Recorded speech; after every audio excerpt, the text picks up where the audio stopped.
Are you having a hard time figuring out what to get Dad for Father's Day? Shop now at sportshistorynetwork.com/row1 and save 15% off your order when you check out Row 1 Brand's Vintage Sports Pictorium Gallery. They have America's best sports art. With over 7,200 historic sports prints, you're assured to find something unique for Dad this Father's Day. If he's an NFL buff, check out the 1963 vintage NFL helmet poster. Shop now at sportshistorynetwork.com/row1.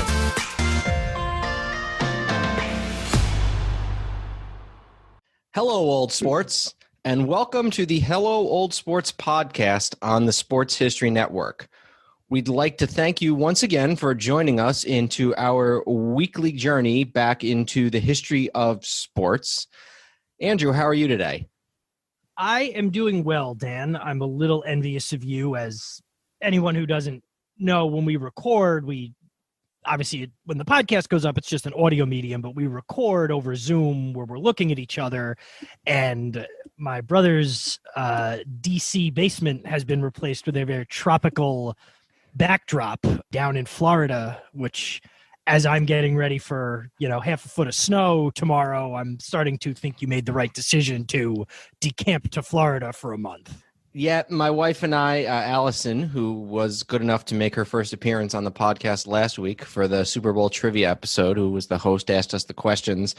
She and I absconded. We are in week 2 of 4 in Florida, and we're going to mention in a moment that we have a guest here today on the Hello Old Sports podcast who's coming to us from Texas. And most of the country, including places like Texas that you wouldn't normally expect to be blanketed with snow, have been over the last few days. So it's been a very nice time to be in Florida. We're enjoying the warm weather, and I'm very much glad that we made this decision.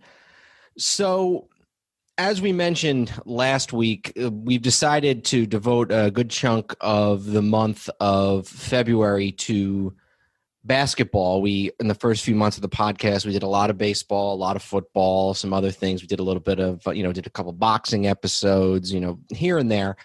But we hadn't done many episodes that were devoted specifically to basketball. And we've got a bunch that we've done. We've got a bunch coming up. And when we talked about some basketball topics, one of the first things that came to mind was the New York Knicks of the 90s. And this is the first topic that we've covered, I think, that I sort of remember in its entirety. There were obviously, when we did an episode on Army football, we took it right up to the present day. Or when we talked about the heavyweight boxing championship, we took it right up to the present day. So there were bits and pieces that we remember. But this is probably the topic that I have the most firsthand memory and knowledge of.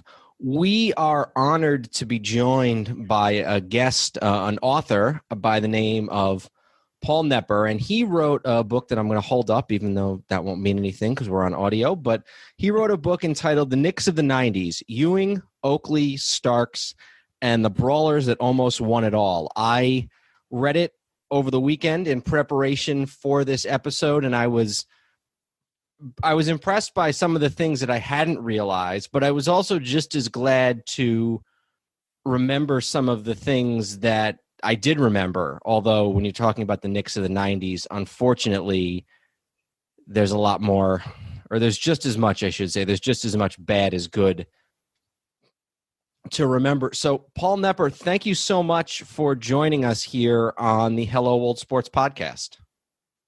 Well, it's my pleasure. Thanks for having me, guys.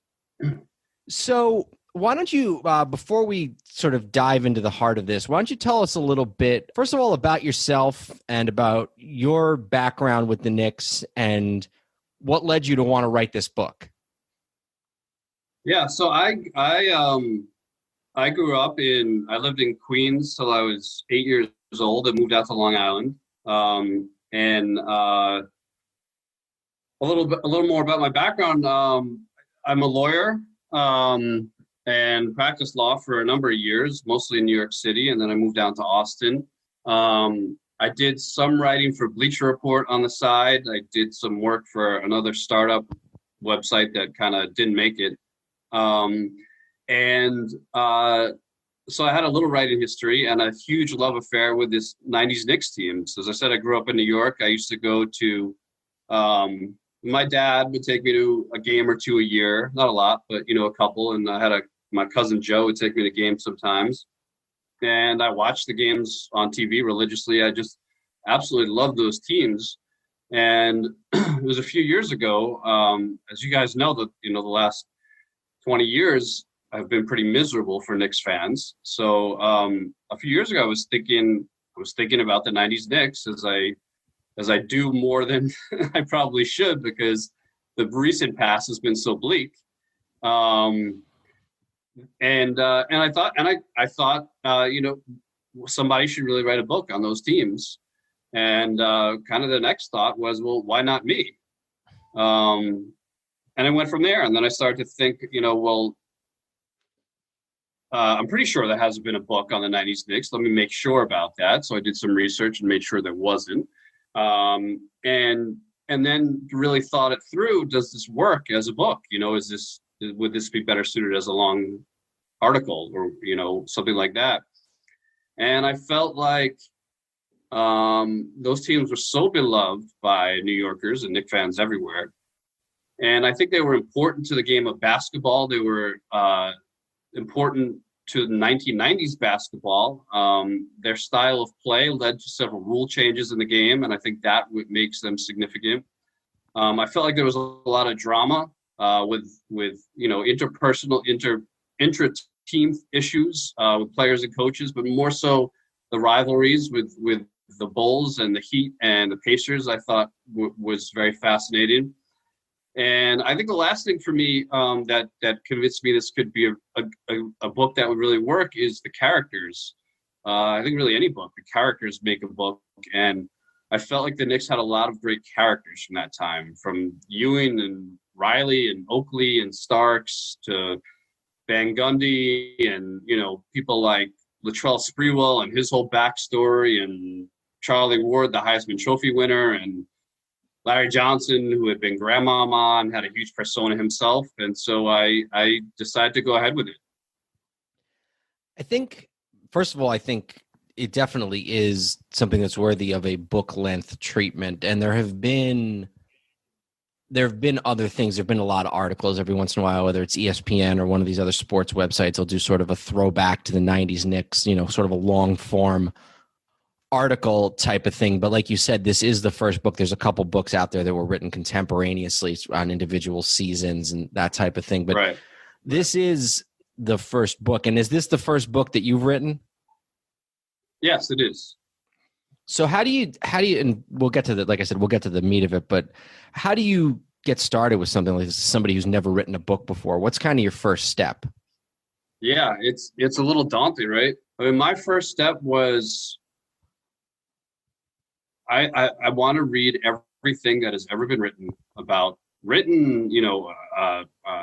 movies, podcasts, anything I could get my hands on about those teams, involving people from those teams. So, for example, I read every New York Times article on the Knicks from like the late 80s to the early 2000s, which is a lot. But then a bunch of other newspapers as well.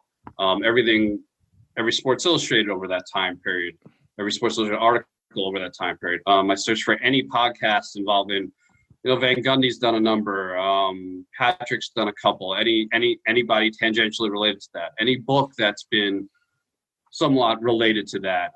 John Starks wrote an autobiography, Mike Wise and Frank Isola wrote a book about the 99 season, which was very helpful. Just Ballin'.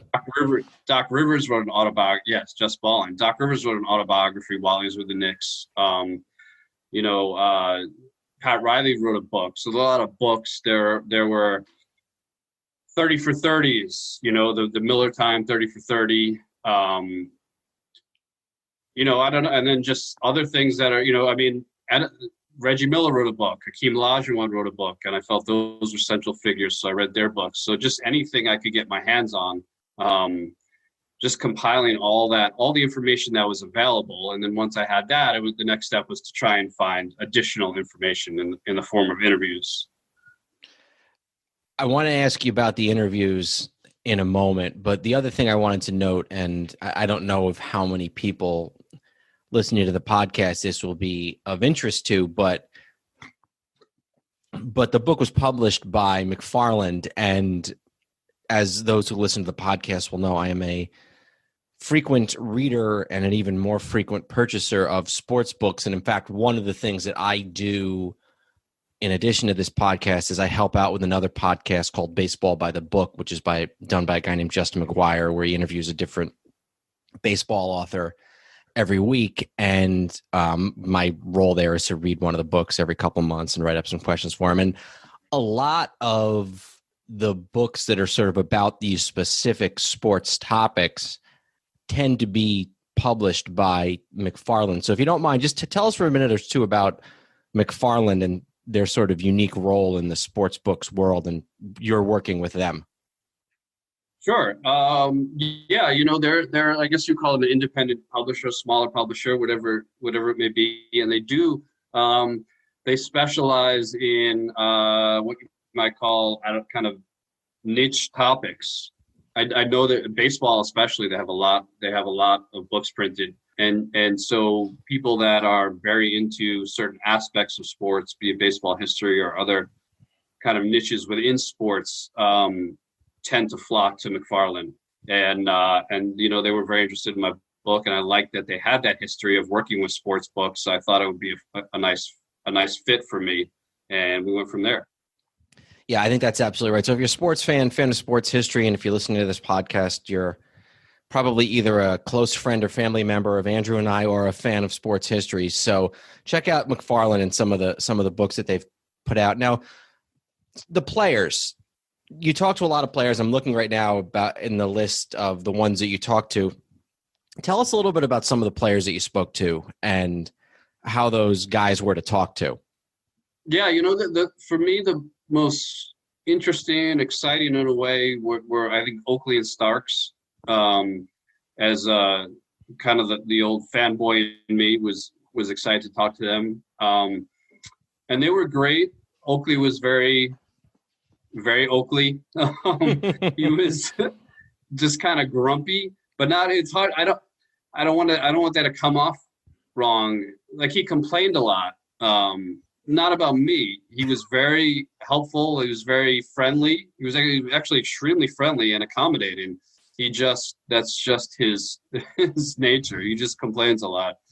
And he wanted to talk a lot about James Dolan and that whole mess and things that have gone on recently with him personally. And I kept trying to redirect him back to the 90s, and no, you don't redirect Charles Oakley.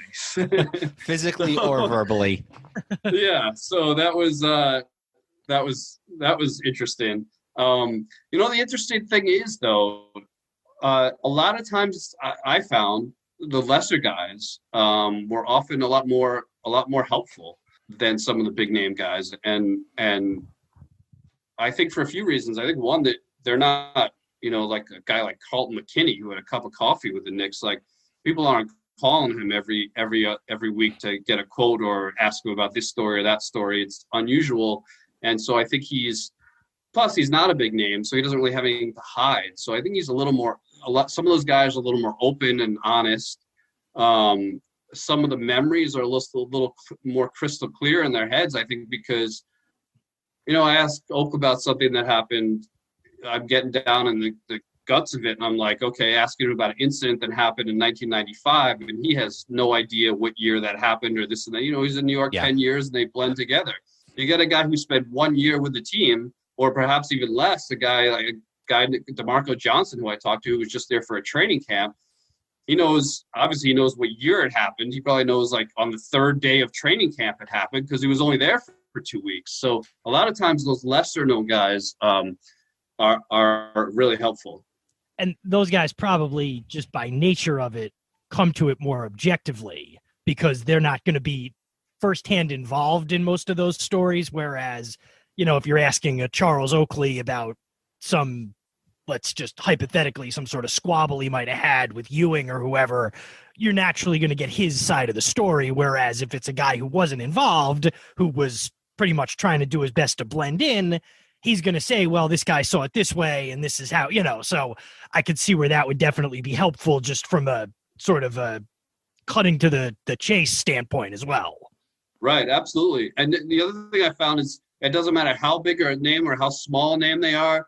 It's a personality thing. Some guys are just duds, and some guys are excellent storytellers and like to talk, and some guys are quiet by nature and aren't as smooth and comfortable and don't tell stories very well. And that's interesting too, and which has nothing to do in a sense with how big or small a name they are. All right, so why don't we get into some of this, and just for the audience, I'm just going to kind of give sort of a brief overview of how this all got started, I guess. So the Knicks, the golden age was 70. They win a championship. They go back to the finals in 72.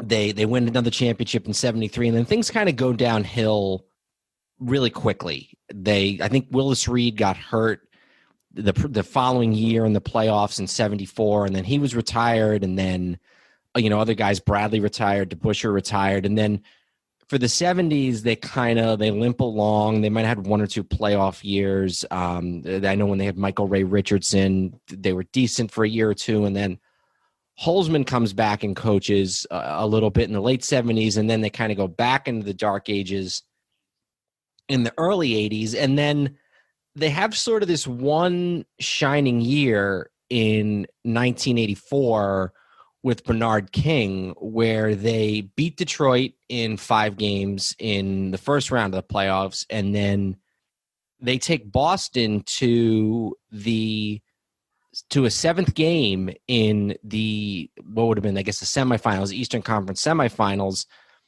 Now, I believe, if I'm remembering this correctly, Boston blew them out in Game 7, but nonetheless, they took them to that Game 7, and that was sort of the one team pre-Ewing in the 80s that people look back at as really good. And it's kind of funny, too, because the Bernard King era was really just that one season, and then the following year, they start off slow. King gets hurt. He has that horrific injury where he ends up missing close to 2 seasons. And that's when they draft Ewing, and they're still being coached by Hubie Brown, and they still have some of the guys that, Cartwright is on the team, who I saw that you interviewed Cartwright.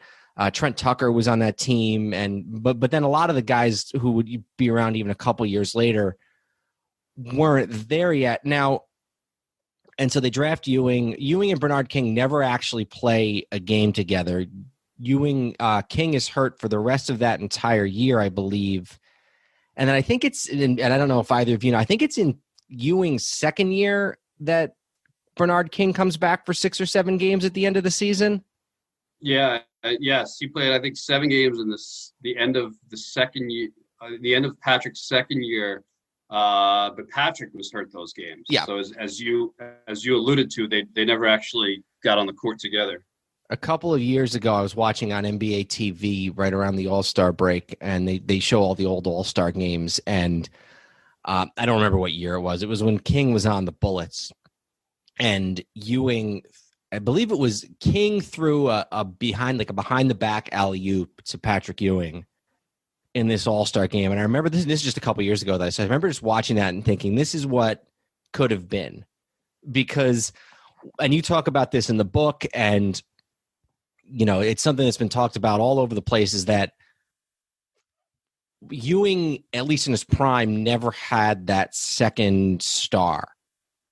And so, and King, went on. He was an all-star at least one more time after he left the Knicks that year with Washington. So perhaps in retrospect, if they had held on to Bernard King, it would have been a little bit of a different trajectory. Now, for me, the story kind of starts, and maybe this is because it's when I became a fan and when I started watching, but to me, the year that was kind of the first real good year, and you start the book, and I want to ask you about that. You start the book with the Riley era, with the 91-92 season. To me, the 88-89 season, when they were, I think, 52-30 with Pitino, and Rick Pitino's last year, his second and last year, that to me was sort of the sort of the first year that they were really good. They were contenders. I remember Ewing being talked about as an MVP candidate. I was in kindergarten, and I just remember being so into that team. So to me, at least, that's kind of when they'd been in the playoffs a year before, but that to me is when they start to get really, really good. That's when they started to be a contender. So then they kind of languish for a couple years, and they make the playoffs, but they have the 1 year under Stu Jackson where I think they made the second round, and the following year with John McLeod, and then they kind of pick it up with Riley. So Paul, why did you choose to start the book with Riley? Yeah, that's a great question, because I really toyed with a few different options as to where to start the book, and just the period of time that the book would cover in general. I thought about doing it from when Patrick got there. I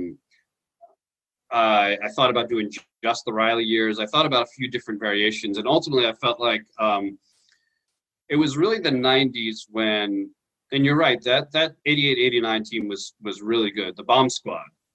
Rick Pitino did an incredible job. He was way ahead of his time. People remember him for his failed time with the Celtics, but he did an exceptional job with the Knicks. But then they were lost for a couple seasons after he left. So I felt like Riley coming in really took the team to a new level and elevated them to championship contenders. And I think that really, for the most part, most of the 90s from that point on, from when Riley got there until right before Van Gundy left, really around 2000, they were right in the mix to advance to the finals. So I felt like there was a tremendous cultural shift. Maybe the better answer to that, I felt like there was a tremendous cultural shift as well when Riley got there, and that's really when they took the jump. And although they took the jump with Pitino and Pitino's second year there, it wasn't sustainable. Maybe it was sustainable, it wasn't sustained. Riley, when Riley came in, they took that jump and they sustained it throughout the decade. So I felt like that was the place to start. Yeah, that last year before Riley, they were a playoff team, but they were 39-43. They got swept by the Bulls in the first round. The next year, which I'm sure we're going to get into, they jumped 12 games in Riley's first year. So, it seems like it's night and day between those two teams. Yeah, it was a playoff team, but nobody would have considered them a serious threat going into the 91 playoffs, and they sure as heck were in 92. Right. And the other thing I would add is there was they seemed very directionless after that 90-91 season, in that, as I talk about in the book, Patrick wanted to leave, which is a huge thing. There were a ton of trade rumors in that year before Riley came. They tried to trade Mark Jackson.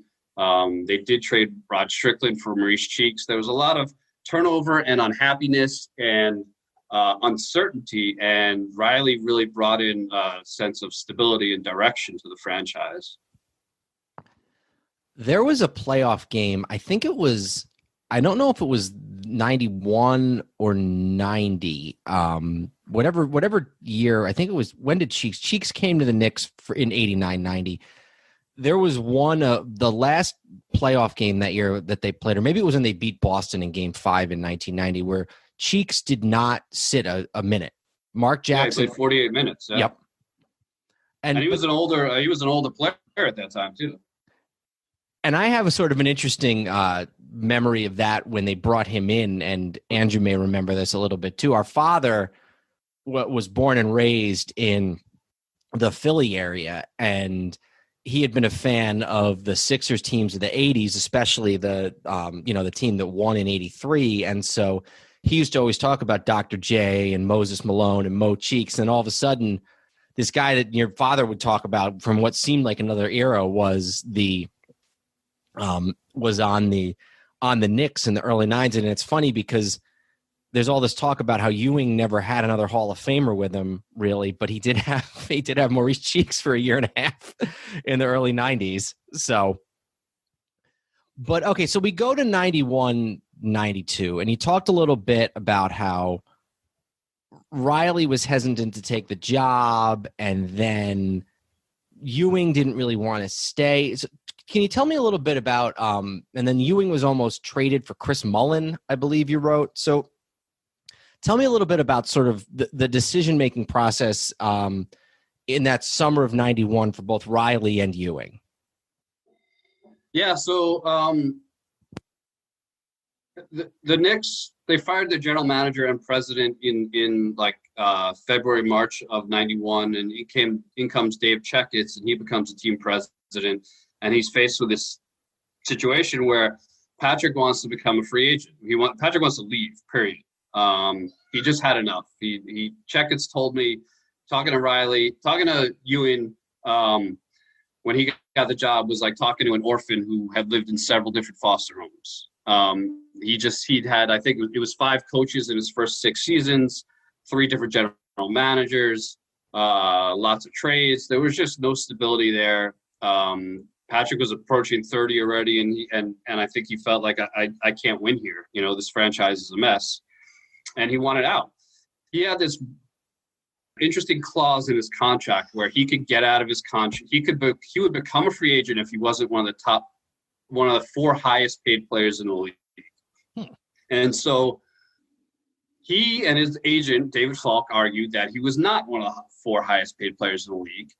The Knicks said he was. And the contention was over Larry Bird. So both sides agreed Michael Jordan, Hakeem Olajuwon, and John Williams, of all people, made more money than Patrick Ewing. Larry Bird's salary was less than Patrick Ewing, but he had a signing bonus in there that put him significantly above Patrick. And so Patrick said with his signing bonus, it's more, and he's not one of the top 4, blah, blah, blah.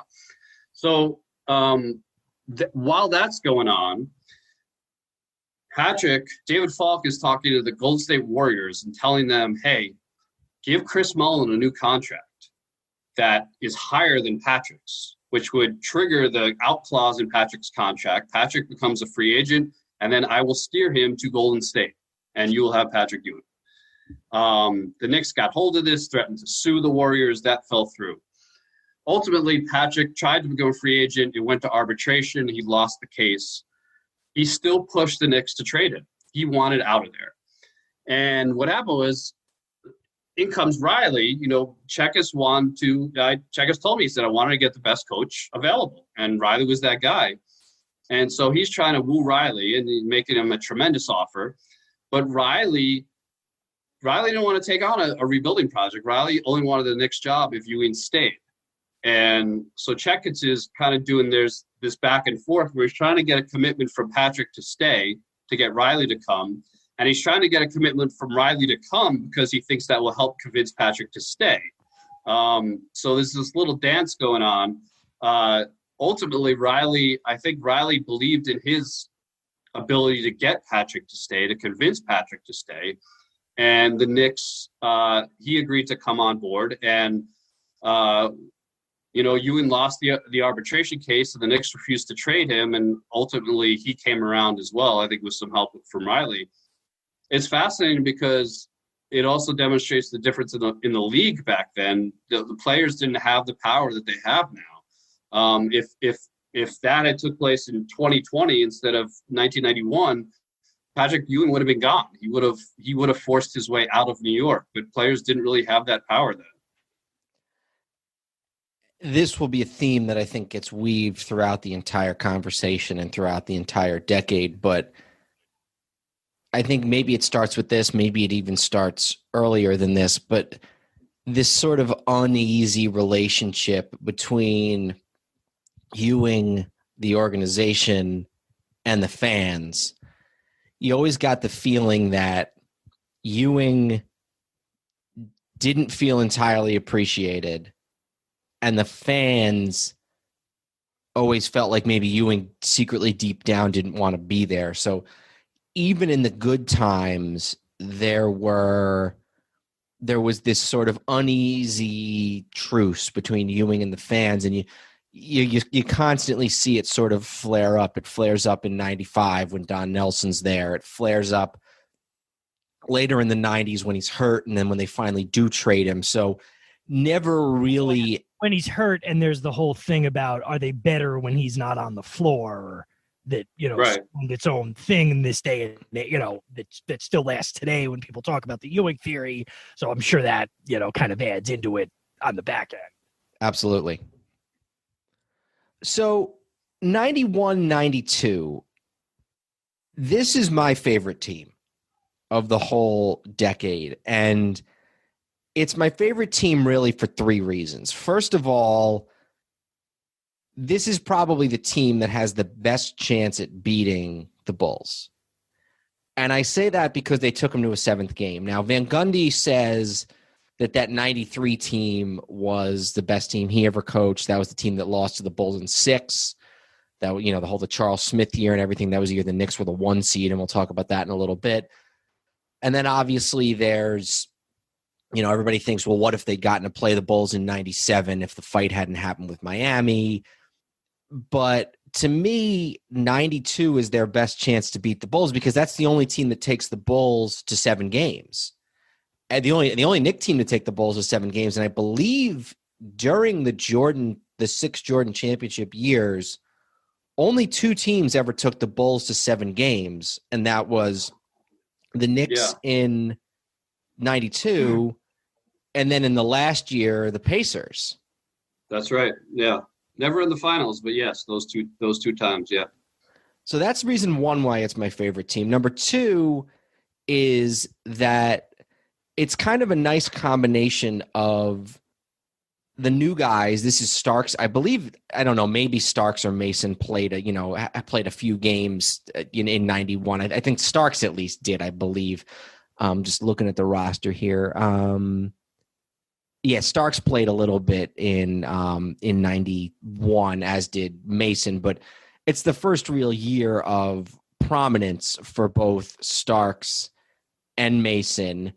It's Greg Anthony is another one who joins the team for the first time in that 91-92 season. But then you still have a lot of the guys from the Patino years, Jackson, Gerald Wilkins, even Kiki Vandeweghe. And so I really like them for that reason. It's kind of like a cool mix of the two teams. And then when people ask me, and I want to hear both of your answers to this question too at some point, but when people ask me who my favorite Knick of the 90s is, it's a guy who's on this team and is only on the team for 1 year, and that's the X-Man, Xavier McDaniel. I loved him then. I still, and you write about this in the book, I still think that had they held on to him for a couple more years, that maybe they would have gotten over the hump one of those years. And I saw that you interviewed him. So tell me a little bit about interviewing him, what he meant to the team for that 1 year he was there, just the whole deal. Yeah, so X is loved. Knick fans love who were there then. They love X, myself included.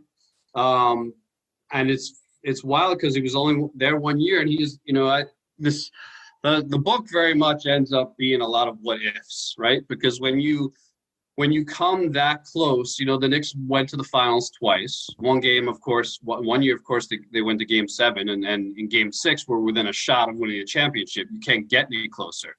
But they went to the conference finals 2 other times. There were a couple other years where they were derailed by injuries or fights, but they were always right there. And when you're continuously that close, there are a lot of things that potentially, we don't know, but potentially could have put you over the top.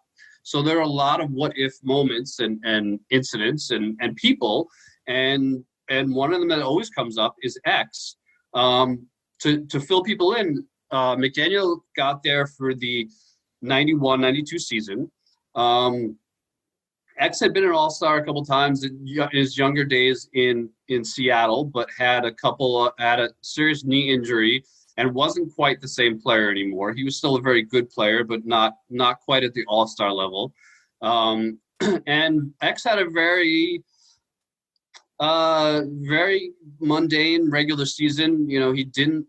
He was inconsistent. He didn't do very much. I would go so far as to say he was a bit of a disappointment in the regular season. And then come postseason, he was a different player. And he was great in the first round against Detroit.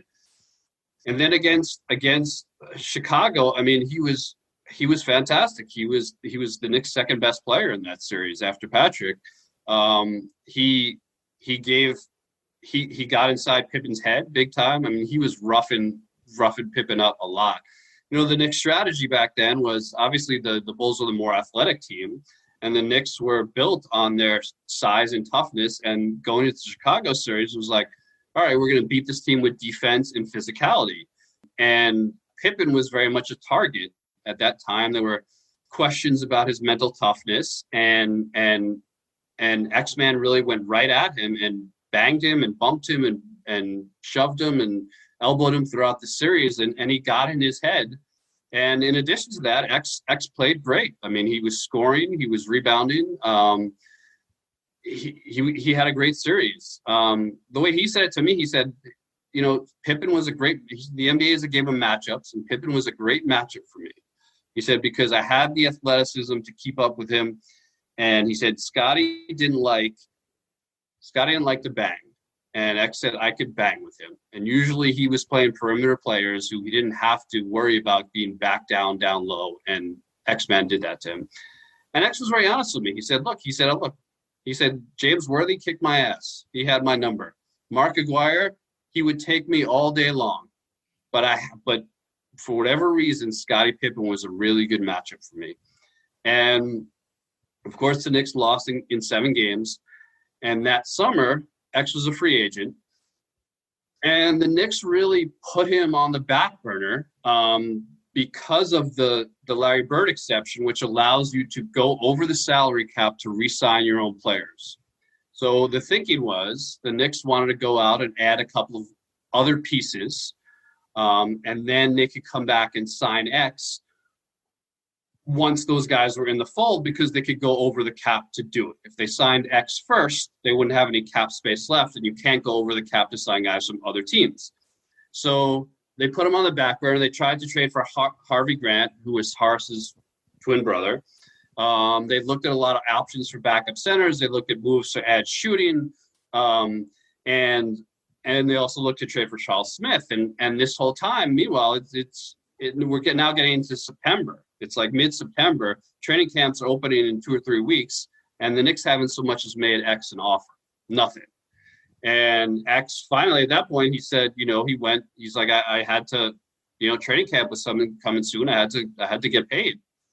So he went up and met with the Celtics, and the legendary Red Auerbach made him an offer, and he said, take it or leave it. So you're not leaving this room without telling me yes or no. And X actually called Patrick. He and Patrick were good friends. They'd played in tournaments together in college. They were the same year in the draft.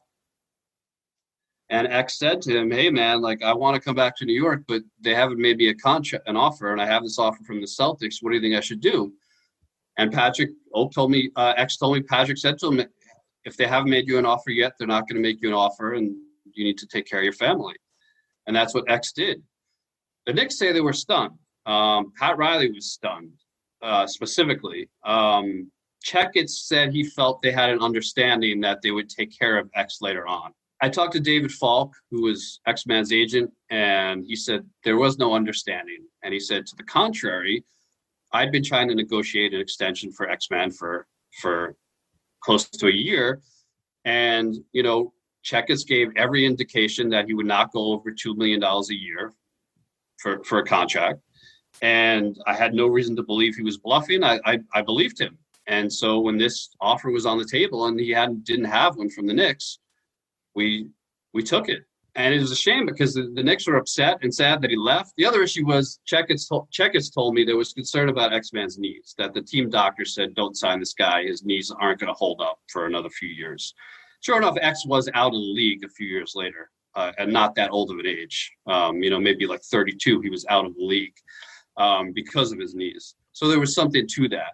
But it was very unfortunate because X was, and not only did he play the Bulls so well, he was such a perfect fit for that team. That just the toughness, the intimidation, he fit in so well. And as Knicks fans will tell you, in tremendous contrast to Charles Smith, who both his game and personality did not fit the makeup of that team. Yeah, I think that's exactly right. And you still see, and you can find this on YouTube. There's the intro to 92 when the Knicks and the Bulls played on Christmas of 92. And so McDaniel was gone by this point. And this is, find it on YouTube. We can't put it up, but find it on YouTube. And it's an intro. And even though McDaniel's not on the I say if you search Knicks Bulls Christmas Day 92, it comes up. At least it did the last time I checked. So I think there's a few important points here. First of all, McDaniel kind of sets the tone of get in the face of the Bulls, don't back down from Jordan, and then sort of at the same time beat the hell out of Pippen. But McDaniel sort of sets that tone. Now, Oakley was an in-your-face guy. Mason was an in-your-face guy. It's not like these guys needed any help. But the one who kind of sets the tone from that right off the bat is McDaniel. And I remember when they went to Chicago and they won that game 1 in 92, that was a shock. That was, wow, we've really got a series on our hands. They beat him 94-89. I'm just looking here to see, and you're right, 34 points for Ewing, but McDaniel 16 and, Ewing with a double-double. And so all of a sudden, the Knicks are maybe showing that they can hang with this team. And, they go back and forth. They win game 1. They go down 2-1, but then they win game 4 in New York, lose 5, win 6, and then they go back to Chicago and they just get absolutely obliterated in game 7. I think it was 110-81. Is that what I see there? 110-81. So they lose by almost 30 points. And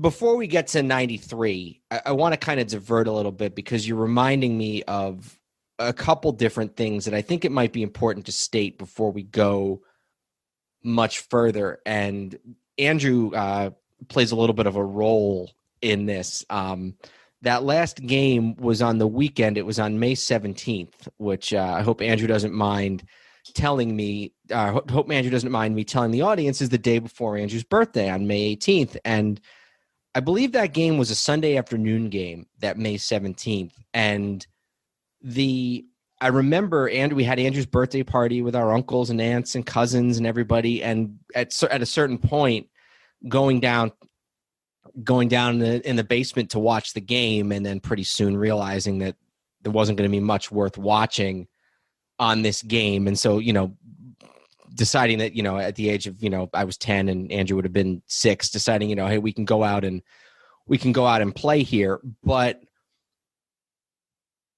I remember just every year in the 90s, whether it was, family birthday parties or Mother's Day or Easter, every time there was a get together in the spring on the weekend, you had to take the time to make time to watch the Knick game. And I don't know if people necessarily realize just what a big deal the Knicks were in the greater New York area during this whole time period.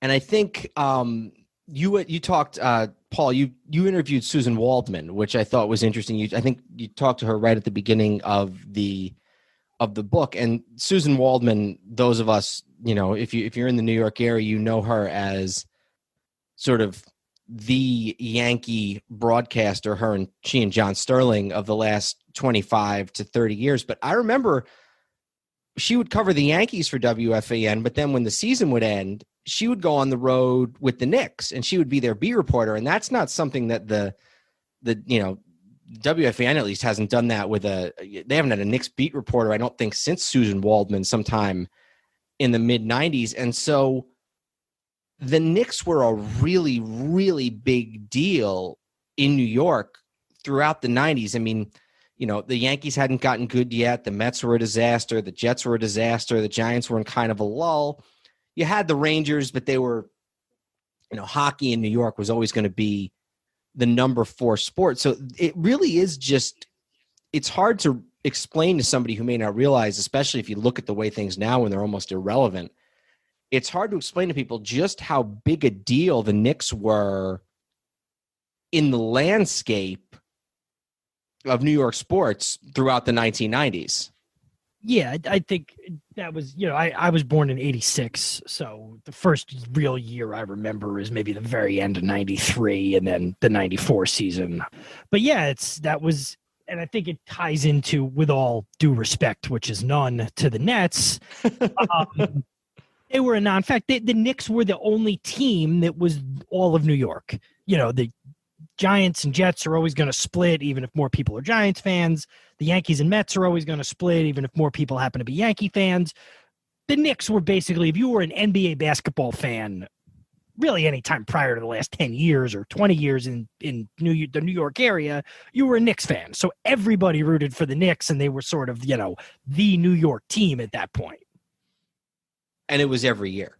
Mm-hmm. It was every year when it wasn't like football where it was just one game. It was, you knew for most of April and May and into June, there was going to be Knick playoff basketball. I think they went something like 10 years in a row, basically the 10 years that you cover in the book, where they were in the second round at least every single year. And it kind of starts with these years with Riley. So they go into the 92-93 season, and they basically do an overhaul of the roster. They keep Ewing, obviously. They keep Starks. They keep Anthony, and they keep Mason, and they keep Oakley. So basically 5 guys. So talk to me a little bit about the thought process behind all these roster changes that they made prior to that 92-93 season. Yeah, I think they wanted one thing going into that offseason, actually their number one priority was shooting. They felt they desperately needed a guy who could consistently knock down shots, because Patrick drew double teams and he would kick it out and guys would be open. In 91-92, Joe Wilkins was a very good shooter. Starks was very streaky. And so they wanted someone who could knock down shots. And the big move, supposed to be a big move, was adding Rolando Blackman, who was, I believe, a four-time All-Star and had a really nice career in Dallas. He was older then, of course. They explored a couple other options, but they wanted to add a player without sacrificing one of their core players. And so they did that, and they drafted Hubert Davis was in the draft. That was another attempt to get a shooter. Then there was the big Charles Smith trade, and they wanted, Riley really wanted more scoring. With or without X-Man, he felt they needed more scoring. And I think he was right about that. And Charles Smith had averaged 20 points a game twice with the Clippers. So he was the centerpiece of that trade. Riley wasn't very happy about having to give up Mark Jackson, but there's a couple things. One, he got Doc Rivers, a veteran point guard, back, who he felt pretty good about. And I think at that time, after Anthony's first year, they still believed that Anthony could be the point guard of the future. So he kind of, reluctantly parted with Jackson to get Smith. And so those are the major moves. They brought in Herb Williams, who was a really nice backup center. Towards the end of his career, he was kind of, he was like the crowd favorite guy who didn't get off the bench. But at that time, he was in his early 30s and had been a starter for a long time in the league, and he was a really nice backup center. So those were a lot of the additions that they made. They were trying to add scoring and shooting, and that's how they got there. I remember being amazed at the time by just how many guys they had brought in that had formerly been with the Mavericks, because it was Herb, it was Tony Campbell, it was Rolando Blackman. Oh, right. Tony Campbell. Yeah. Right. And then obviously the following year they bring in they bring in Derek Harper, which is its whole other thing. And as a kid growing up in New York, the Dallas Mavericks were probably the team that I knew the least about. So at 10 years old, I remember just looking at me like, why are they bringing in all these guys from this team that stinks? But it seemed to work out. The other thing that I thought was interesting in reading the book, and this is something I hadn't realized, from basically the moment it happened, now I found out the truth about X-Man probably, 10, 12 years ago, that they really didn't want him to leave. But especially, 93, this is pre-internet, 92, I guess. This is pre-internet days. This is you're getting all your information secondhand. I think most of it was either things I would see on TV or things my father would tell me that he'd read about in the paper or heard on WFAN. But I think I had always been sort of under the impression that Riley, after a year, decided he wanted to just overhaul this whole roster, and he was sick of all these guys. And it's funny, in reading your book, it almost felt like that maybe wasn't 100% the case. Obviously they wanted to keep McDaniel. It seems like they had an interest in keeping Jackson. So it maybe wasn't this grand overhaul of the roster that we might have thought it was. Or it was a grand overhaul, but it wasn't intended that way. Right. I definitely don't think that Riley and management viewed it as an overhaul. I don't, obviously Patrick was the centerpiece. They wanted to hold on to Oak. They thought Starks was an important part of the future and Mason. They did want to bring back. They did plan on bringing X-Men back. They weren't really looking to add a point guard. It was more the shooting guard and another scorer, and ultimately felt the way to get the scorer was to part with Jackson. But they weren't shopping Jackson per se. They weren't looking to move him and start over. So yeah, I don't get the impression they viewed it as an overhaul. All right. So just because we have a lot to cover, I want to make sure we're moving along at a relatively brisk clip here. So 93, they're good. They're 60-22. It's the number one seed in the Eastern Conference. I think it's the only time in this whole run where they're the number one seed. This is a 60-win team. They're a really good team, which means they have home court against the Bulls. So they win the first two rounds. They win the first two at the Garden, including in that the famous John Starks dunk game where he dunks on Jordan and Grant and Pippen. And then they lose the next three, and then they go back to New York for Game 5, and this is that famous Charles Smith game where Charles Smith has the ball down low. He gets either blocked or stripped 4 times in a row by one of the big three, Jordan, Pippen, or Grant. And then somebody grabs the ball eventually, and I think they throw it down to Armstrong, and Armstrong hits a layup. Bulls beat the Knicks by 3 in the Garden in Game 5, and then they go back to Chicago, and I believe that was another one of those games where they I'm pulling up the score here. I'm sorry, go ahead, Ange. They lost by 8 in Game 6, 96-88. I think the other thing with Game 5 was they had won like 20-something games in a row at the Garden or something like that, so losing that game, had they won that game and then still lost in Chicago, going into Game 7, they still would have been at home riding a pretty long win streak, which was obviously snapped in Game 5. You and I have talked about this in the past, and I want to ask Paul a question in a second, but sort of a question for you, Andrew, and for Paul for that matter. Does this Charles Smith thing get overblown a little bit? Because I still don't think they beat Jordan in a Game 7. I don't care if it's in New York or Chicago or on Mars. Jordan never lost a Game 7 once he started winning them. So I feel in a little playoff series once he started winning them. Yeah, unless you count, unless you don't count that 1 year when he came back with the 45 and everything. But yeah, I feel like in a lot of ways Charles Smith sort of gets a little bit of a bum rap. I agree, Paul. What do you think on that? Is it unfair to define his Knicks tenure? Forget about his whole career, but is it unfair to define his Knicks tenure by getting stripped all those times in a row in Game 5?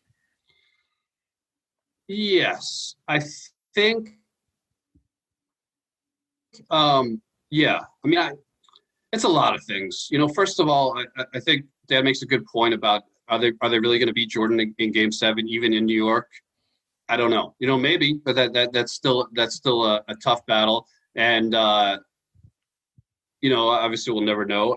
And I think and it's just he's a very easy scapegoat in that game. The Knicks shot 20 for 35 from the free throw line. Okay, so if they hit free throws at their normal clip, it doesn't matter. It never comes down to Charles Smith at the end of the game. We do that. We pick one play or one sequence of plays, and tell the whole story through that, but it's 48 minutes of action. There are a lot of things in that game that could have gone differently, that it would have never come down to Charles Smith. On the Charles Smith play, that was a play it was a pick and roll for Starks and Ewing. Starks passed it to Ewing, and Ewing tripped over his own feet and shuffled the ball to Smith, right? The play was a call for Smith. It was Patrick who really kind of blew it. And I mean, he's lucky it wasn't a turnover, but he didn't convert on the play.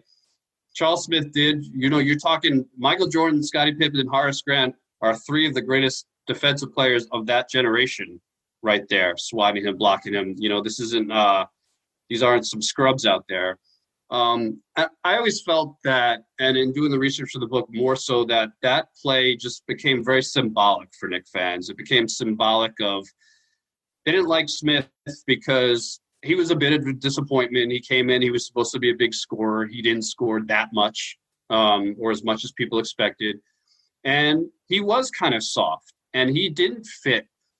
I don't think he fit the team very well. From a personality or a play standpoint. And so I think people didn't like him to begin with. John Stark shot 2 for 18 in the biggest Knicks game in the last 50 years, and New Yorkers absolutely adore him, right? So with Smith, it was about more than just that sequence, why he's hated so much, why he's scapegoated so much. People didn't like him to begin with. People thought he was soft. That reinforced that perception. And it just came to symbolize, that one sequence came to symbolize years of futility really against the Bulls. When we think about not being the Bulls, you just think of that imagery, and you could hear it I could still hear Marv Albert on the call, Smith stopped again. Smith again. Like, you could hear it. There's just something very symbolic about it that jumps out at you. And yeah, I feel for Charles Smith, and he still gets harassed on the streets of New York. Like, it's a shame, but I don't know. I do think he gets a bad rap. I think you make an excellent point with Starks, because it's like, Starks, obviously, if you tell the story of John Starks as a Knicks fan, that Game 7 performance the next year comes up, but it's not. He's got so much other goodwill built up. I mean, you talk about, this is going to be sacrilege, but you talk about the dunk, in 93 against the Bulls. They lost the next 4 games of that series, but it's still this iconic thing in New York just because he was such a symbol of those teams. Whereas Charles Smith gets, there's no remotely comparable moment for Charles Smith. So it's easy to just go right to, if it wasn't for you, we would have won the championship that year, which is obviously at best a gross oversimplification of the truth. So, right. Our listeners will know that Andrew and I, especially when we talk about some of these more modern topics and some of the New York topics, we tend to reference WFAN at a certain consistent clip. And back during when COVID first hit and there was no real sports, one of the shows, the Joe and Evan show with Joe Beningo, they did a bracket of pain of sort of the worst loss in sort of the most painful moment in Joe, this one host's life. And he's a Jet fan and a Met fan and a Knicks fan I think he's also a Ranger fan. And you think about the history of the Mets and the Jets, there's some really tough losses in World Series and, teams that should have won championships. The Jets were up 10-0 in halftime of an AFC championship game one year. And he chose the Charles Smith game as the most painful moment, basically, for those 3 teams combined in the last 50 years. And so, sort of like Andrew said, the name Charles Smith gets associated with that and that alone. And I've heard him interviewed a few times over the last few years. I got to say, he's a remarkably good sport about it, given that this is a guy, I don't think he was ever an all-star, but this was a guy who had a lot of years in the league. He was a respected pro, and to just be defined by that one moment is unfortunate for him. So they lose in 93. They come back. They basically stand pat going into 93, 94. They don't really make any big personnel changes. The big thing, the one big thing is Jordan retires, and so he's off playing baseball. And then they, halfway through the season, Rivers gets hurt. And so all of a sudden they're looking for a point guard, and they have to bring in Derek Harper. So they bring in Harper, and Harper sort of slides in nicely. What was sort of if there was a big one, was there an adjustment? Was there a difference sort of on the court with the transition from Harper to Rivers? Or from Rivers to Harper, I should say. Yeah, I don't think there was a huge difference. I think it was a chemistry thing. You know, when a guy joins a team in the middle of a season, there was getting acquainted with him, and for him to learn how guys played. And he, by his own admission, wasn't in top shape. As he said, when you play on a really bad team, which he was in Dallas, you pick up some bad habits. And so I think it took a little while for him to get back to the top of his game and for him to get acclimated to his teammates. As far as the style of play, he was a really good replacement. You know, there were better point guards. You know, Harper was getting older, but he was almost a facsimile of Rivers. In fact, they were born on the exact same day and the exact same year. They were kind of at equal points in their careers. Both were, you know, they were point guards, but they weren't, you know, they might get you 5-6 assists a game. They weren't, you know, those necessarily a pass first point guard. They did look to score. Neither was incredibly quick, particularly at that point of their career. They could hit an outside shot. So I think their games were actually pretty similar. And from that standpoint, it wasn't much of an adjustment. If you wrote this in the book, I didn't see it. Can you repeat that? They were born on the exact same day? Yeah, they were born the same day. Yeah, whatever year it was, they were both 32 years old and were both born on, I don't remember the date, May 15th, whatever it was. You know, 1960. Whatever. 63, whatever, 61, around there. Yeah. So that brings us to one more thing I want to ask you about, and because this is something else I didn't know. At some point late in the season in '94, Riley benches John Starks. Yeah. Yeah. He I don't know. It wasn't incredibly personal with Starks. I think it was more that he wanted to change things up. They hadn't been playing well, and he wanted to kind of change the lineup and go a different way. And Starks was an all-star that season. But still, yeah, he changed it up. There wasn't like a major incident that led to it. He just felt it was a way of changing things up a little bit.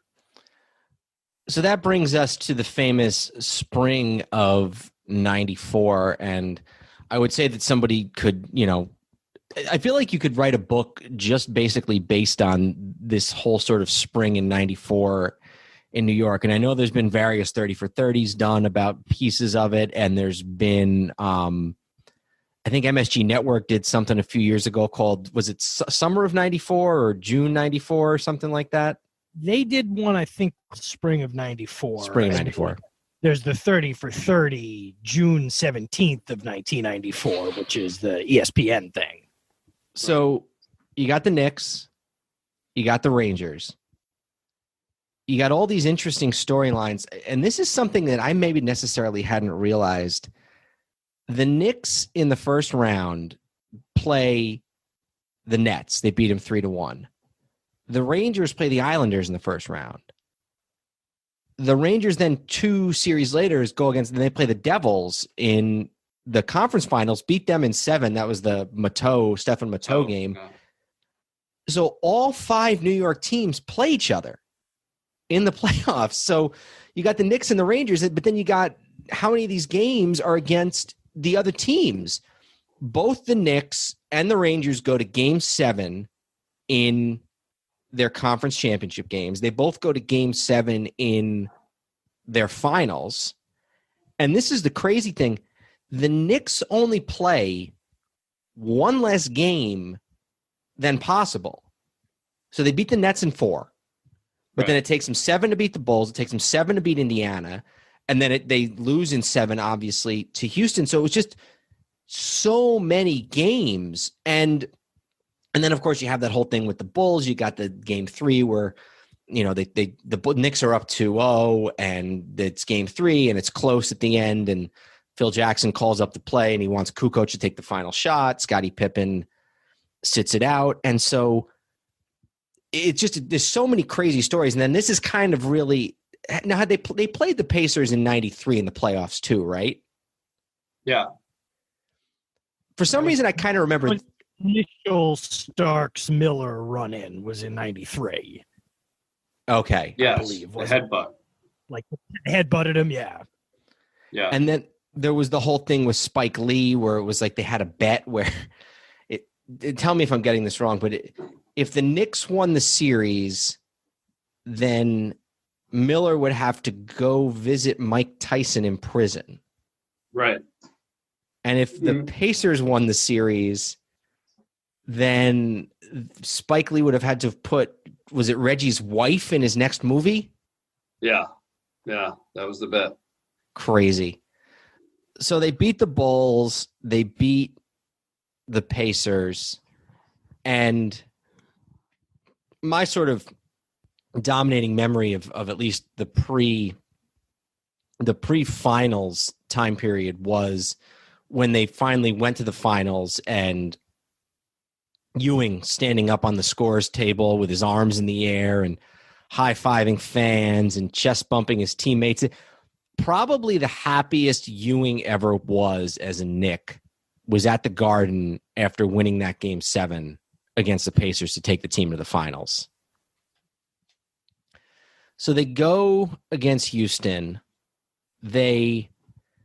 And I'm trying to, I don't remember off the top of my head. Let me just pull up the sort of the way this breaks down. So they lose Game 1, they win Game 2. This is a back and forth series. They lose 3, but then they win 4, and then they win 5, and we'll get to that in a second. Now, it's Ewing versus Olajuwon, and at the time it was maybe billed as this sort of Twin Towers, Titan, 2 centers, 2 Titans type of thing. I think if we're being honest, Hakeem Olajuwon is a much better player than Patrick Ewing. I hesitate with the word much. He was I figured. definitely better. He was definitely better. I'm not going to make the argument Patrick was better. Yeah, Hakeem was definitely better. You could argue much. Yeah, that's debatable. I wonder how much different it might be seen if Ewing had gotten this series and then, obviously the Rockets win again the next year, but, would it be seen as a little bit closer or maybe a little more debatable if the Knicks had beaten the Rockets in this series? So they go into Game 5. It's 2-2. And the Knicks beat the Rockets 91-84. It's a back and forth game. And the Knicks are up at halftime, and then Houston ties it after 3 quarters. Knicks come back and win 91-84. And this, unfortunately, is known as the O.J. Simpson game. I, as a Knicks fan, am always sort of angry, might be an overstatement, but it always sort of bothers me that when you hear talk about this series, so much of it focuses on that Game 5 and that whole O.J. Simpson thing. And I almost feel like even historically, what happened with O.J. that night has kind of obscured the actual series, and it pisses me off on 2 fronts because I remember being an 11-year-old kid and them cutting away from the game and not being able to watch it. And then for the last 25 years, I've just, anytime anybody talks about the 94 World Series, all they talk about is O.J. Simpson. So that's always frustrated me a little bit. So they go into Game 5. They lose Game 6 at the very end, and that was when Starks had a 3, what he thought was an open 3, and then Olajuwon tipped the ball at the last minute. Is that right? Yeah, an incredible play by Olajuwon to get a hand on that. Yeah. And Starks had, I asked Starks, I was like, how'd you feel about that last shot? He goes, it was 100% that was going in. There's no doubt in my mind that was going in. And he had 16 points in the fourth quarter. He was cooking. He brought them back in that game. Yeah. And then they go to game 7, and we don't need to belabor it. Starks 2 of 18. And I don't know whether this came from the book or whether this was just something I sort of remembered, but whether it was Starks saying it or somebody else, the fact of the matter is John Starks was not going to stop shooting because John Starks was a shooter. That was his game. And if he was in the game and they threw him the ball, he wasn't going to stop shooting. So I guess I kind of, Paul, have two questions for you. And this has been discussed. This whole idea of whether Riley should have benched Starks and gone to either Davis, and I think Riley at times has even said that maybe he should have gone to Rolando Blackman, which Blackman had barely played in the playoffs. And I think this was the end of Blackman's career. So is that just, I mean, obviously it's second guessing, but that always has sounded kind of crazy to me, this idea that they were going to put Rolando Blackman in the game 7 of a finals when he barely played that year. Yeah, I agree completely. And you get very different opinions on that all over the spectrum, from people who were close to the team and people who were not that close to the team. I agree with you. Blackman,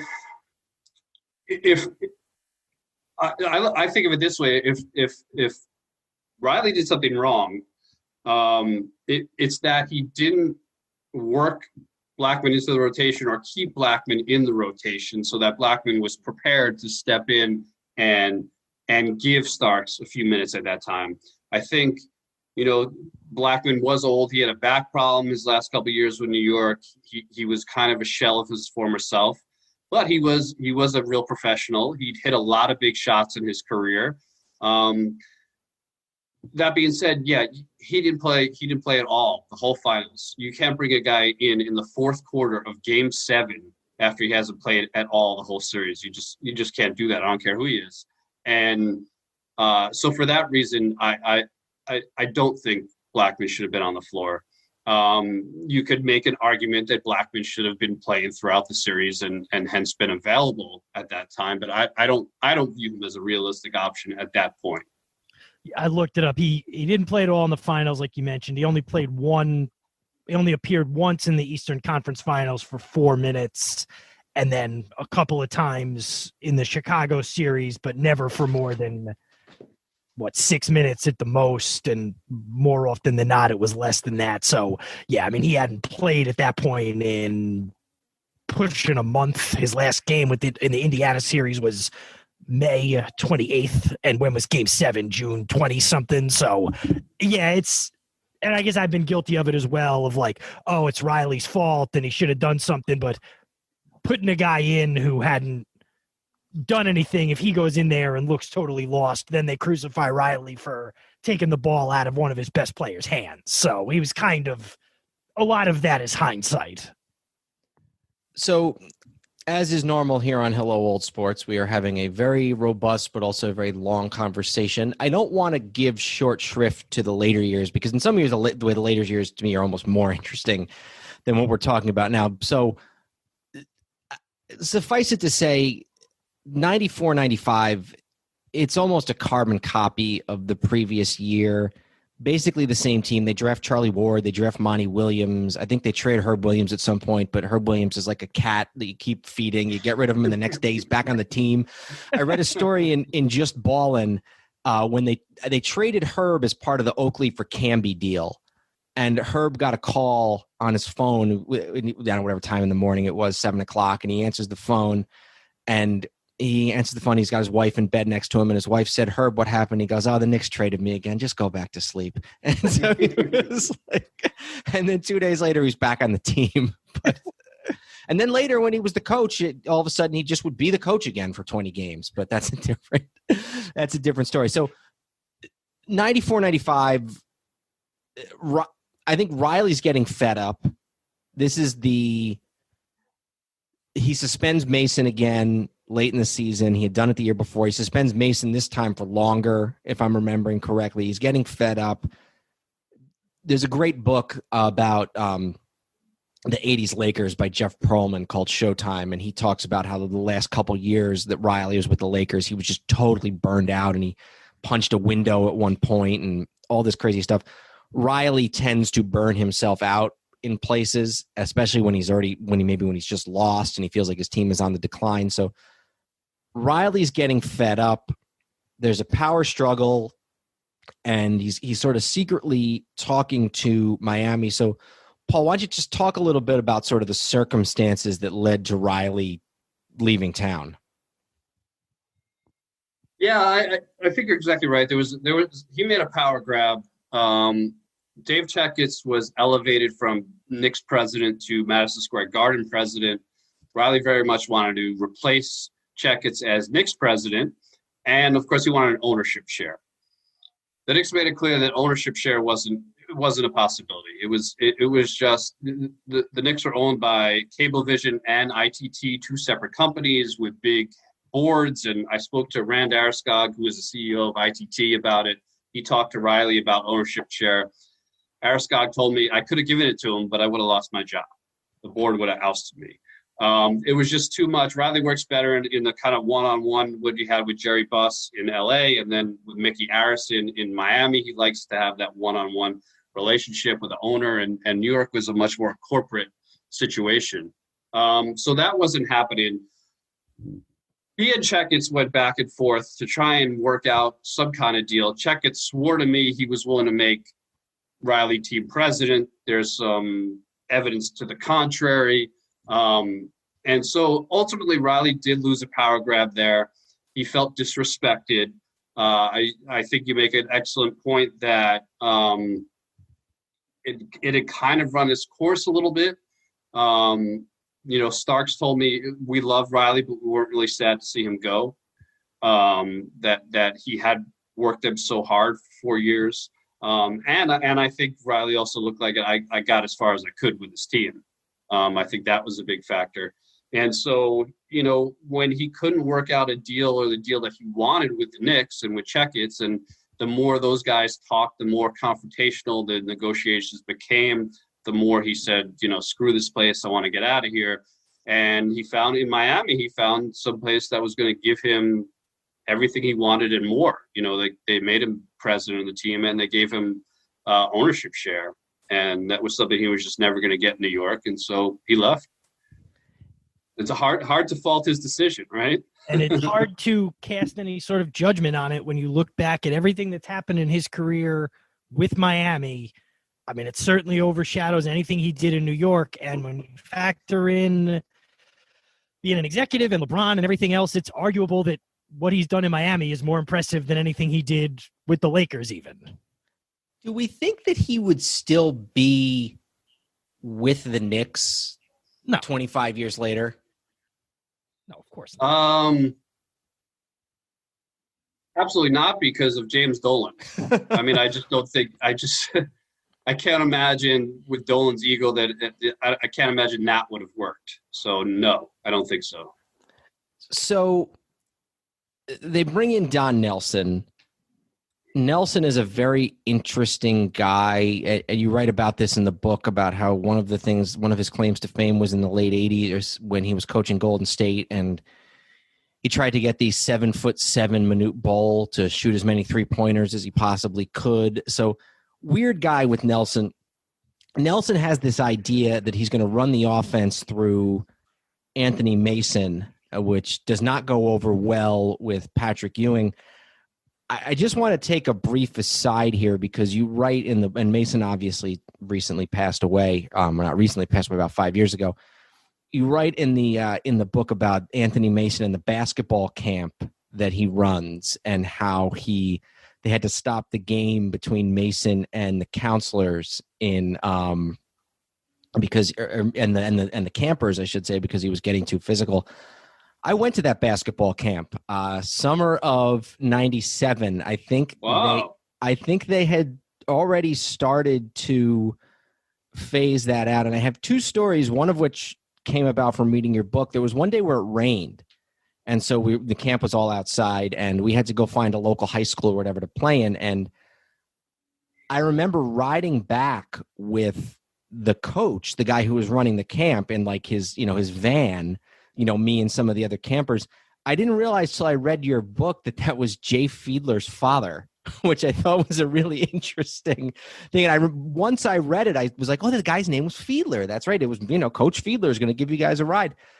And then the other thing that I have is my team played in sort of the end of the week championship game, and Mason was one of the refs.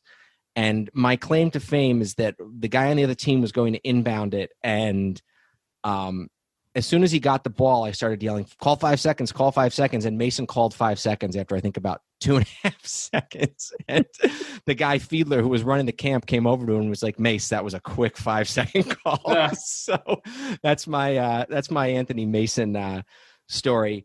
But so Mason, they want to run the offense through Mason. Nelson comes in, and what went wrong with Nelson? Was it just that he got on Ewing's bad side, or was he not right for the team? What's your read on that? Yeah, I think both of those things. I think he was a bad fit. I understand the thinking. The thinking very much was, look, we have a veteran team, an experienced team. They don't need to be driven as hard as they had been under Riley. In fact, we want a little more of a laid-back coach, which Nelly was. The other thing was, under Riley, every year they were 1, 2, or 3 in the league in defensive rating. They were a fantastic defensive team. What they lacked offensive, ingenuity. I mean, the offense was dump it to Patrick, and if he's double teamed, kick it out. That's it. So Nelly was obviously very much an offensive coach, a great offensive innovator. And the thinking was, our defense is set. Let's have Nelly come in and open up the offense, make it a little less predictable, a little more creative, a little more movement. And so that was the thinking. The problem is that the Knicks, it wasn't just Nelly. The Knicks are very much to blame. They were a very veteran team, accustomed to playing the way that they did. They said, we got to Game 7 of the finals playing this way. We're not going to start changing our style, particularly Ewing, who was a star player and viewed himself as a superstar. And it was like, what do you mean you're not running the offense? What do you mean you're running through, Anthony Mason? You're not like, no, he wasn't having that. Nelly had kind of had issues with Starks going back to when they were together in Golden State, the very beginning of Starks' career. Starks couldn't stand him. It seems like it was mutual. And Starks was extremely well respected in the locker room. So right away, like pretty early on, he lost 2 of the pillars of the franchise. I think Nelly wasn't the right guy for New York. I think you need a certain personality to coach in New York. I think you need that intense Riley, Van Gundy, Thibodeau type personality. Nelly was laid back, and I think the media kind of ran all over him because of that. But I think ultimately his style was not a good fit for that team, although it might have seemed so at the time. It wasn't a good fit. And I think the players deserve a little of the blame too. They were kind of set in their ways and unwilling to change and try new things. So they go through 9. They fire Nelson halfway through. Ironically, it's funny because you think of that team as sort of a down year. They were 47-35, and they went to the second round of the playoffs. They actually had a better record under Nelson than they did under Van Gundy. Nelson was 34-25. Van Gundy was 13-10, and then 97 is when they start to make some real changes. Mason goes to Charlotte. They bring in Larry Johnson. They sign Allen Houston. This is when they first bring in Chris Childs.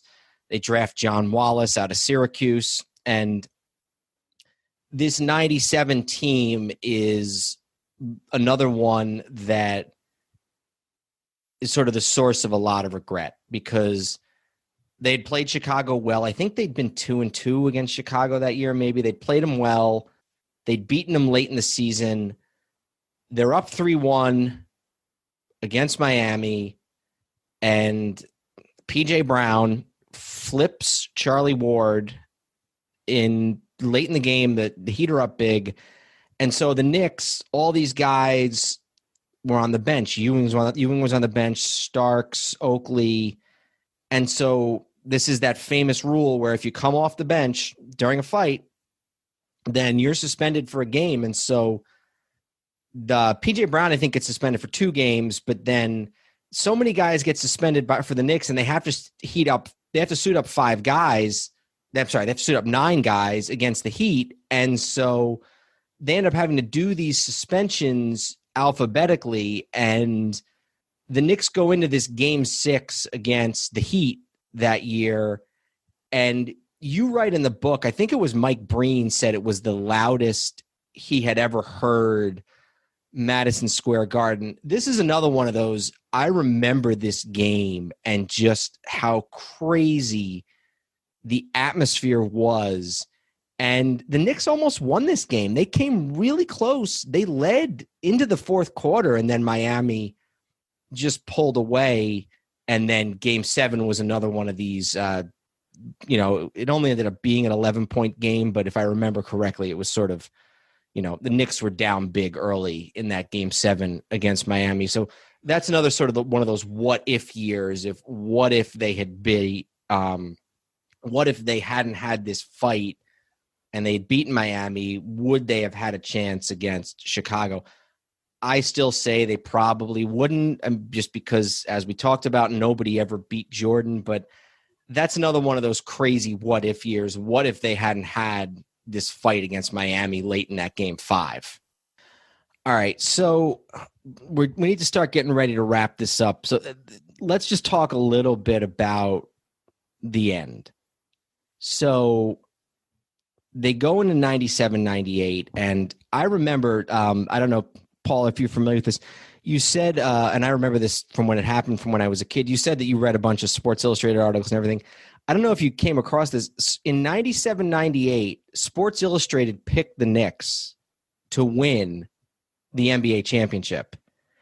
And I remember at the time just thinking it was crazy, but that 98 team was really good. It was kind of, they were too deep at every position. They had brought in Buck Williams as sort of a forward off the bench. They had Childs and Ward at point guard. Starks had been 6th man of the year.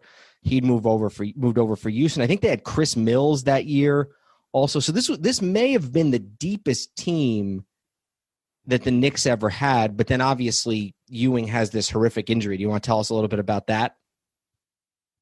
Yeah. So, yeah, I mean, you talked about 97 with a major what if, and it certainly was. A lot of those guys think they would have beaten the Bulls this year. Of course, if they would have, who knows? But because of that, there was a great deal of optimism coming into the next year, and because it was basically the same team.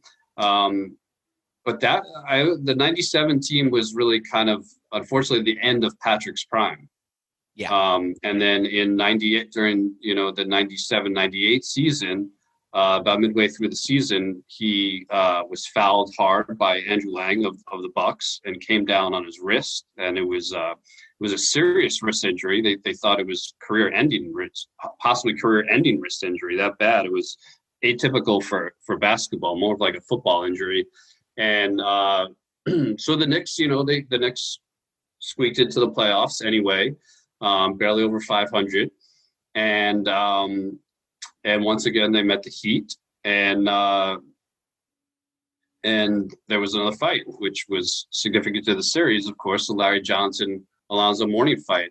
Patrick ended up coming back in the second round during their series against the Pacers, but he hadn't played in several months. He wasn't in top shape. They weren't accustomed to playing with him. It just wasn't. The chemistry wasn't there, and of course they lost to the Pacers. That Pacers team was also a really good Pacers team. I know Rick Smits told me he thinks that was the best Pacers team they had, and as we noted earlier, that Pacers team took the Bulls to 7 games, and that 7th game was they really had the Bulls in the corner. So who knows how that plays out? But yeah, there were a lot of high hopes for that team. And then we get the lockout. Going into the 98-99 season, Ewing, as head of the Players Union, is front and center in the lockout. That lockout in general, I think, sort of engendered some bad feelings among the fans. as all player stoppages, as all work stoppages in sports tend to do. And some of the players made some comments that were maybe not the most politically savvy about, having to sell one of their cars to eat during the strike. And I think it was Kenny Anderson, maybe. I forget the specifics, but yeah, it was Kenny. Yeah, Kenny, another Nets star, another one of Andrew's favorites, the Nets. More modern day Nets I have a problem with, but what was that? More modern day Nets I have a problem with. But. So basically, and we don't have a ton of time to get to do all this, but they trade for Latrell Sprewell for Starks in '99. So what was it that made them finally willing to move on or ready to move on from Starks in '99? Had he just kind of had he run his course, or was there anything specific? I think that was more an opportunity thing. I think it was Spree was available. Mm-hmm. They weren't looking to move Starks. They were more open to moving Starks than they had been in previous years. I think Starks' athleticism had begun to decline a little bit. He wasn't quite the same player he was, say, 5 years earlier. So they were more willing to listen. But it wasn't so much that they wanted to move on from Starks as Starks was the price to pay to get Sprewell. And I know some of his teammates had gotten a little fed up about, like, what did he bring his golf clubs to a playoff series or something like that when they were getting ready to be knocked out. So that 98, and they don't just move on from Starks. They move on from Oakley, and they trade Oakley for Charles they trade Oakley for Marcus Camby. And so this 99-2000, not 99-2000 season, but those 2 years, 1999-2000, those two players that's sort of the last gasp of the Ewing Knicks. And I remember those teams really fondly with Sprewell and Houston, Camby, Kurt Thomas came to the team, Childs and Ward, LJ finishing up, and you had all the moments. You had Houston with the shot at the buzzer, the one that bounces off the rim in Game 5 against the Heat, and then you have the LJ 4-point play. So just sort of a couple of questions to close it out. First of all, you write in the book about how by this time every Knick fan's favorite name, James Dolan, has kind of taken over, and you even talk about when they fire Ernie Grunfeld as the general manager in '99, how part of that was due to the fact that Dolan didn't like Grunfeld's wife sitting in the luxury box that she shouldn't have been sitting in or something. So just talk a little bit about that. We sort of get started with this pettiness in the late years of the glory times. We're already started seeing this sign of the horribleness that's to come with James Dolan. Yeah, you nailed it. That was really the start of it. It was 99. 99 was really when he took over the Knicks. His father had been there running Cablevision and brought him into Cablevision, top position a few years earlier. And 99 he had been involved with the Knicks a little bit, but 99 was when he really took over the reins and got involved in the everyday affairs of the Knicks. And within a few months, he demanded that they fire the general manager. And there were other people calling for his head, and Grunfeld was kind of having it out with Van Gundy in public. I mean, there were problems there. It didn't come out of nowhere. But yeah, Checketts told me that story. They have a suite there. It's a suite for a kind of like the high rollers where the celebrity row type people are welcome to come in and mix it up and have free drinks and food and schmooze and all that. So yeah, Dolan's surrogate called Checketts and said, this guy Mark Lustgarten, who was basically running the Garden for Dolan, called Checketts and said, Jimmy wants you to fire Ernie. And Checketts said, why? And he said, because he's bringing his wife is bringing people into this, party suite, which is completely inconsequential, just ridiculous. So you have like the ridiculous pettiness aspect to it. And in a more general sense, this is when, Dolan starts interfering with the running of the team, which has been a huge problem ever since. it's, really the tail end. And then, of course, a couple of years after that, Checketts leaves in large part because he can't work with Dolan. And Checketts is a guy who played a huge role in building that franchise and maintaining and keeping them as, competitive throughout that whole decade. And so, that was kind of the beginning of Dolan rearing his ugly head. And then the only other thing we should probably talk about is Ewing. And this is sort of where the whole they're better off without Ewing thing starts. They go to the finals without him in 99. Now he'd gotten hurt, I think, like game 2 against Indiana the year before, the series before. And but then they do manage to make it to the finals. They get smacked around pretty good by Duncan and the Spurs once they get there. But they do go to the finals without Ewing. And then in 2000, they lose the first 2 in Indiana in the conference finals. Then Ewing gets hurt in game 2.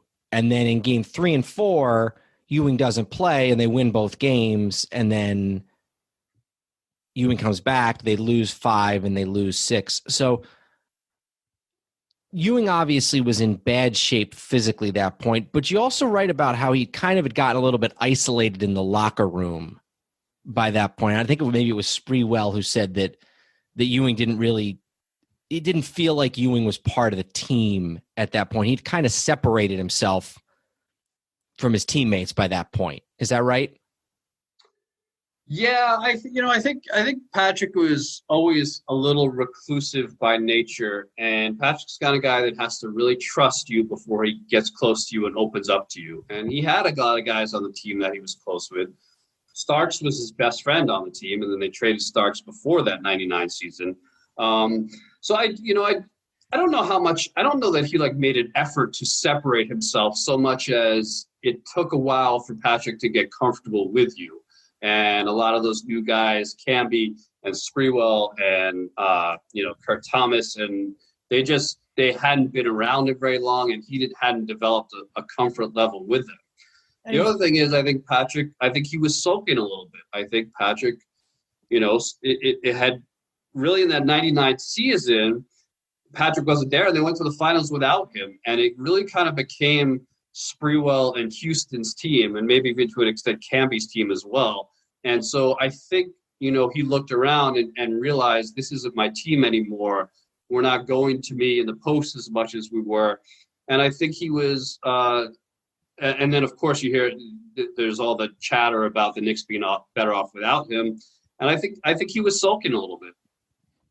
So I don't think it's a case where he didn't like his teammates or I think he looked around and was like, wait a minute, all my guys are gone. The team's not being run through me anymore. Do I even belong here anymore? Go ahead, Ange. I was just going to say, and also, you get to that point and he's a little older than those guys, so they're not really his contemporaries anymore. And they're the guys who replaced a bunch of his buddies. So even if it's not an intentional thing, there's going to be that distance there that wouldn't be there when you're 27 and all the other guys are the same age. Now you're in your mid to late 30s and these are younger guys. Is just kind of a thing that would happen naturally as well, in addition to the pain that he was in and trying to, have to muster the physical strength to play night in and night out at that point in his career. I think that's a great point. And another name too is Herb. Herb was there through the 99 season.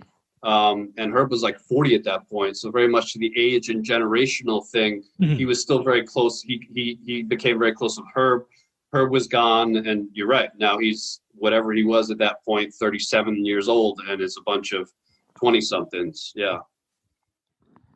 Then they trade him, and they tried to trade him once. I still remember I was at a Yankee Ranger game on a Monday. I think it was like a makeup game. It was an afternoon game in the summer. My friend and I went, and we got back to our cars and heard that that the Knicks had traded Patrick Ewing, and they were bringing in Vin Baker and Glenn Rice, only to have the trade fall through because one of the 4 teams that was supposed to be involved, there was some sort of issue, I don't even remember. And then a month or so later, they managed to pull off the trade. They bring in just Glenn Rice, and they make the playoffs that year, lose to Toronto in the first round, and then the year after that, Van Gundy quits, and then it's one thing and another and another. And in a lot of ways, maybe they may be coming out of it now, but in a lot of ways, you can almost draw a line from that trading of Ewing to basically every move that they made for the next 10 to 12 years. It's sort of been a cascade. They sign Antonio McDyess, and then he gets hurt, and then there's the Marbury years, and there's Isaiah, and there's this, and it all kind of starts with that day in August when they finally part ways with Patrick Ewing for the first time, at least, and then when they actually get the job done a month later. So, Paul, I want to thank you so much for doing this. This was obviously a very quick, but a very long at the same time rush through 10 or so years of Knicks history, the golden years. The first team that I was ever really a fan of in any sport was those Knicks teams of starting in about the late 80s. And the book is called The Knicks of the 90s, Ewing, Oakley, Starks, and the Brawlers That Almost Won It All. So check it out. Great book. Very much enjoyed it. Also, as I mentioned, published by McFarland, one of my favorite publishers of sports books. So, Paul, thank you so much. Andrew, did you have anything to add before we signed off? No, I think we covered a lot of it. There were some of the early teams that I remember in my childhood, and just because it never had the full happy ending doesn't mean it's not. There's not a lot of positive memories, and especially in light of the last 20 years in Knicks basketball, what we wouldn't give again to be frustrated that they lost in the Eastern Conference Finals too many times. So exactly. Right. Well, Paul, thank you so much for doing this. Thank you guys so much for having me on. I enjoyed it. All right, and we hope you all enjoyed this journey into the Knicks of the 90s with the author of the book, The Knicks of the 90s, Paul Knepper. Until next time, I'm Dan Neumann. And I'm Andrew Newman. Goodbye, old sports. We here at the Sports History Network proudly partner with 26 podcasts, all revolving around the history of sports. But did you know that many of our hosts were sports history authors way before they started their shows? It's true. We've got Joe Ziemba, host of When Football Was Football, Joe Zagurski, host of Pro Football in the 1970s, Mark Morthier, host of Yesterday Sports, Tommy Phillips, host of Lombardi Memories, and Scott Adamson, co-host of From the 55-Yard Line. All these authors have many books for you to choose from. To check them out, go to our website at sportshistorynetwork.com/sportshistorybooks. Pick up your copy today.